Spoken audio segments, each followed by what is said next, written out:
This is Optimal Finance Daily, episode 1380, How to Improve Your Relationship with Money by Kumiko of thebudgetmom.com. And I'm your host and personal finance enthusiast, Diana Merriam. This is the show where I read to you, and to myself, frankly, from some of the best personal finance blogs on the planet every single day. We're surrounded by messages of how difficult it can be to make ends meet and build wealth. So thank you for spending this time with me, where we can empower ourselves to take control of our financial health. If you didn't know, we have 6 podcasts in our network covering a bunch of different topics. So check out all of them. Just search for Optimal Living Daily wherever you're hearing this, and be sure to subscribe to get new episodes automatically. But for now, let's get to today's post as we optimize your life. How to Improve Your Relationship with Money by Kumiko of thebudgetmom.com. Most people don't even realize they have a relationship with their money. It's easy to see money as something we just have to deal with. In reality, the relationship you have with your money is really like having a relationship with a person in your life. Just like any relationship, you're in it by choice. We honor our relationships through behavior and intention, and it's no different when it comes to our relationship with money. 5 years ago, my relationship with money was poisonous. It was simply an obstacle that only caused me heartache and stress. Over the years, I've learned to not only honor my relationship with money, but to nurture it as well. Today, I wanted to share some things I did to improve my relationship with money. With any relationship, it takes time and work. I've found that if you honor it the same way you honor other important relationships in your life and give it the same respect, your financial life will improve as well. Know your money on a personal level. No relationship can survive if there is uncertainty. You have to take the time to know everything about it and understand it on the most personal level. What does that mean? If you don't know where your money is going, there is no way you can nurture it. It's hard to tell if there's a problem in any relationship unless someone tells you.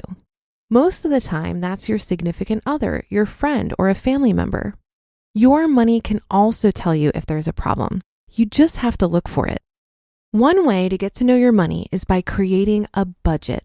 A budget not only allows you to choose where your money is going, but it allows you to avoid unnecessary spending.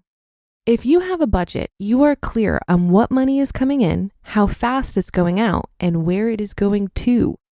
When I created my first budget, it showed me multiple problems that I was having with my money.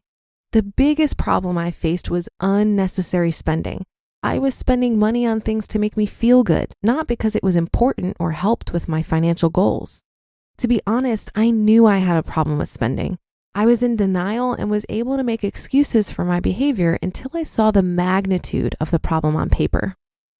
You have to make time for it. If you're like me and you're juggling kids and marriage, you know how important it is to set time aside for date nights. The older I get, the more valuable my time is to me. One way we prioritize the important things in our lives is by investing our time. If your money is important to you, you have to make time for it. Creating a budget is only the first step to improving your relationship with money. You also have to set time aside to inspect it. I spend 15 minutes every night looking at my budget and tracking my spending for the day. I also have planned financial meetings with my husband every month that allows us to talk about where we are at and what we would like to accomplish for the following month. I'm not going to lie.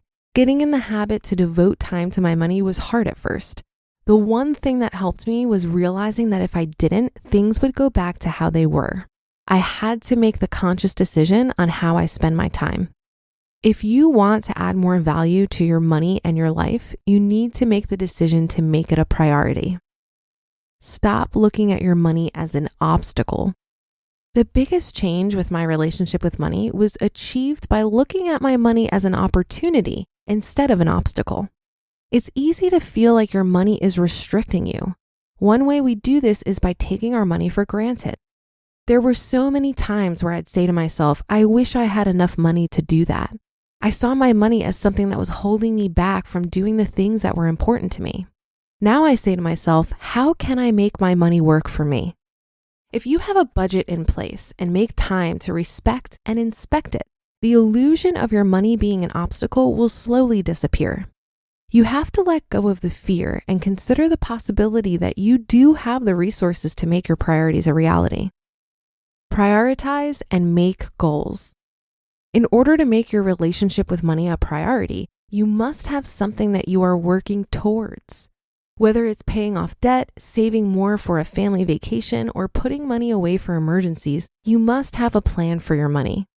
Having a plan is more than just an unclear thought of where you want to be. It's an action plan that allows you to take out the guesswork and gives you clear steps you need to take to be successful. If you're married, your money goals should be decided together and should be something you talk about during your financial meetings. Your goals should be specific and detailed. Instead of saying, I want to save for a new car, make it even more specific by saying, I want to save 10 grand for a new car by August of next year. This will give you the clear steps you need to take to reach that goal. Forgive yourself. Quote, the truth is, unless you let go, unless you forgive yourself, unless you forgive the situation, unless you realize that the situation is over, you cannot move forward. Steve Maraboli. The one thing I learned on my financial journey is that you need to forgive yourself for past and current money mistakes. It's important to realize that you must accept the things that have already happened. You can't change your credit card debt situation, your income circumstances, or lack of savings. All you can do now is accept the decisions you made in the past and change them in the future. Just like with any relationship, you're going to make mistakes along the way. No one is perfect.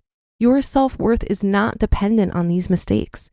Take these opportunities and learn from them and then move on.